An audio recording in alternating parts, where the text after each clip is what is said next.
Alright, so first off, I'd like to give all praises, honor, and glory to Yahweh, Ba'ashem Yahushai, Ba'ashem Kakadash, but honors to the apostles, teachers of Great Millstone. Shalom to you, brothers out there pushing word of the Lord sincerely, in all honesty, in all truth, and shalom to you, sisters out there that believe and listen. This is Brother Ash from the Jamaica camp, coming to you with another lesson. I think I'm going to name this one something along the lines of, adding sin to sin. Over the years, with people, hundreds of years, with people been waxing worse and worse, and where sin is concerned, and wickedness with people, we've been more, they're becoming to be more open with their wickedness, right?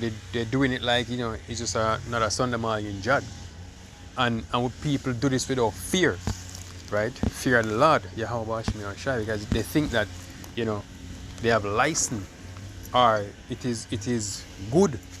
It is good that they're doing, right? But the truth is, you're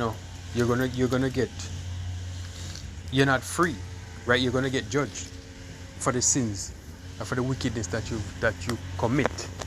been committing. The Lord is gonna judge you for it. Whether you believe it, yes or no. Right? The Lord did not make these statutes, commandments, these laws, in vain. Right? You have Christians out there that say, the laws are done away with. And you can pretty much do whatever you want to do. Right? Hey, that is not true. That is far from it. That's far from the truth. Because the Lord is going to hold you, even you Christians that say that, right? Giving the people of the Lord license to sin, you're going to be held accountable. You will be held accountable. The scripture says, woe unto the pastor that scattered my sheep. Right? You pastors out here, preaching this doctrine, scattering the Lord's sheep, you're going to be held accountable when that day come. Hey, so you got to be careful what you teach. You got to be careful. Right? Because it's the Lord people you're dealing with. Right? You can't lead the Lord people astray, because the Lord will take vengeance for his people.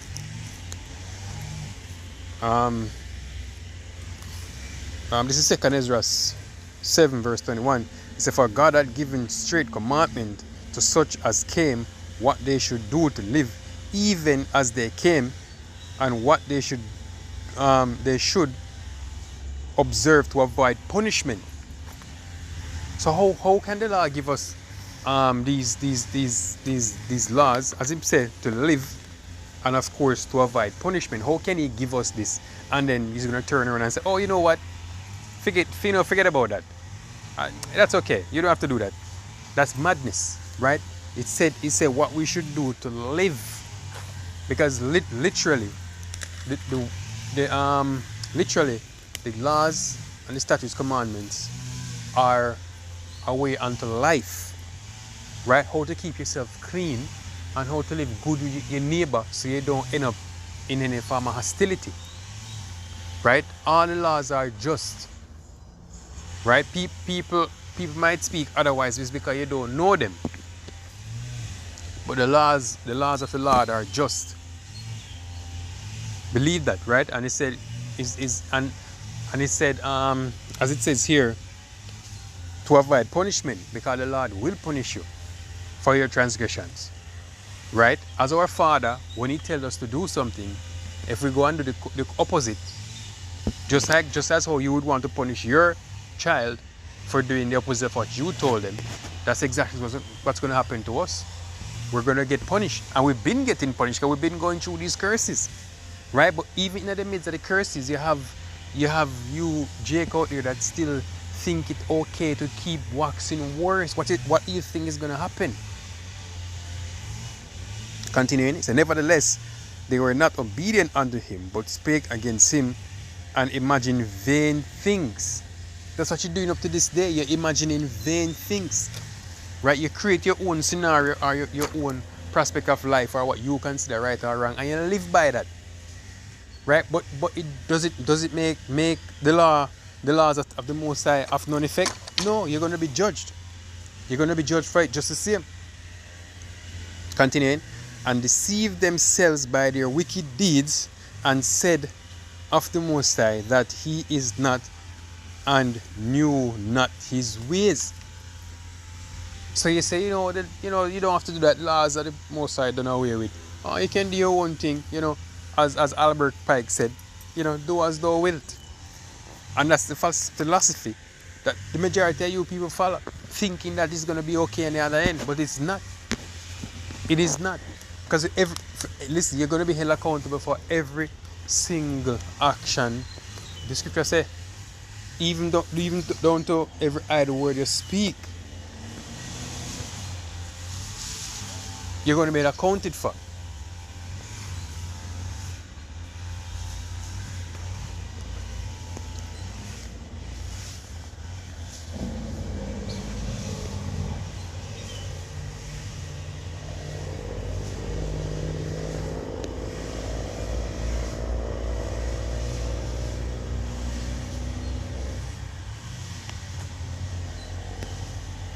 All right, so this is now Ecclesiasticus 5 and verse 4. It says, "Say not, I have sinned, and what harm had happened unto me? For the Lord is long suffering; he will in no wise let thee go." Right? He said, "Say not that when I have sinned, what harm had come to me." Don't say, "Oh, I've been doing this for years." For example, out here in Jamaica, in the islands, what I like to say is, we've been eating pork ever since, and we're perfectly fine. No harm has come unto us. Right? But the fact that they're saying that, they know that it is wrong to do so, or they understand the notion that it is wrong to do so from the scriptures. Right? That's why they can defend the point by saying, "Oh no, we eat it long time, nothing happened to us. The Lord said, rise, Peter, kill and eat." Butcher in the scriptures, of course. Right? But they do this and they think that, all is well. But guess what? The scripture says, "Say not, I have sinned, and what harm that come unto me? For the Lord is long suffering; he will in no wise let thee go." You're going to get your reparation for what you have done, or your payment. It said, "Concerning perpetuations, be not without fear to add sin unto sin." Isn't our people nowadays fearlessly doing their nastiness? Fearlessly going against the laws of the Most High? Fearlessly cursing the Most High? Fearlessly saying they're worshiping the devil? Practicing witchcraft? Aren't they fearlessly doing that? You know why? Because they don't fear the Lord. They don't know him. They do not know him. How could you not fear the one that created the devils or the evil spirits? How can you not fear the one who's in charge of the evil spirits? The same evil spirits that you say you're calling upon. He's the one in charge. He's the one who let them loose on this planet. How can you not fear him? He is the king of the spirits, the ruler of the spirits, the creator of the spirits. You're out here acting a fool, talking about them demons that you worship. Are you crazy? Trying to take glory from the Most High himself and give it to one of his creations? Are you crazy? But you know what? The Lord is them same demons that you put your trust in, them same demons that might even seem to be protecting you. The Lord is gonna turn them same demon against you. And then what you're gonna learn in that moment? You're gonna learn true fear. And you're gonna learn who you should fear. Because it's going to be made known what's going on and who is the person that's bringing all this chaos on the planet. It's going to be made known, and then you're going to know what fear is. And then you're going to fully understand, just like Nebuchadnezzar, that the Most High is the one who's ruling this planet. And he decides who goes left, who goes right, who goes up, and who goes down.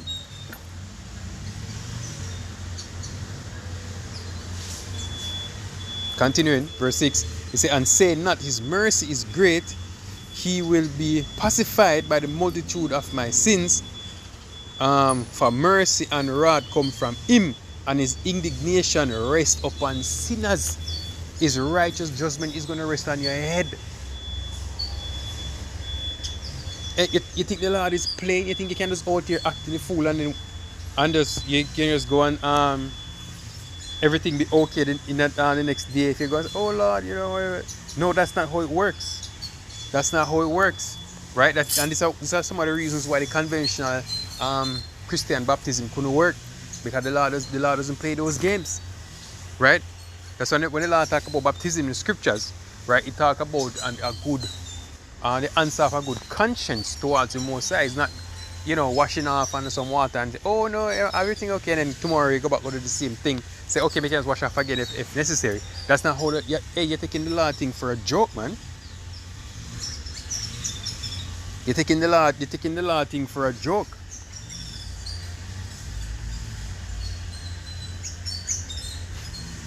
You think the Lord play?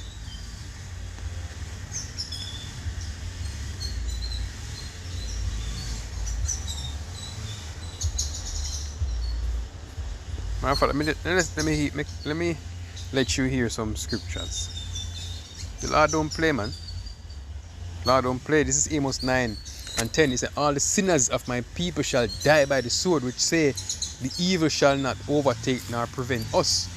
Hear that? He said, all the sinners, all you're going to die by the sword. The Lord's going to put an utter end to you. Right? And not everyone is going to go by the sword, literally by the sword. Somebody's going to go by famine. Right? You're going to die of hunger. A lot of you are going to burn in the twinkling of an eye. In the twinkling of an eye, you should be changed, but to ashes. Hey, the Lord don't play, man. Don't take the Lord thing for a joke. Fear the Lord. That is the beginning of wisdom. Not paying off some what we call here in the islands, obia man or science man or whatever. It's fear in the Lord. That's where true power comes from. Hey, right now you might see you're powerful and whatnot, but guess what? The Lord said He's gonna set up a standard on this planet through the men of the Lord, through His elect, and then you're gonna know true power. You're gonna know true power, right? It's gonna be overwhelming power that you've never seen before in your life, power that you never thought possible.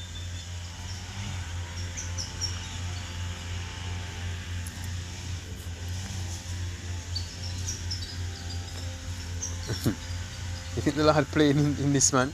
The Lord's not playing with y'all, right? And with that, I want to say shalom.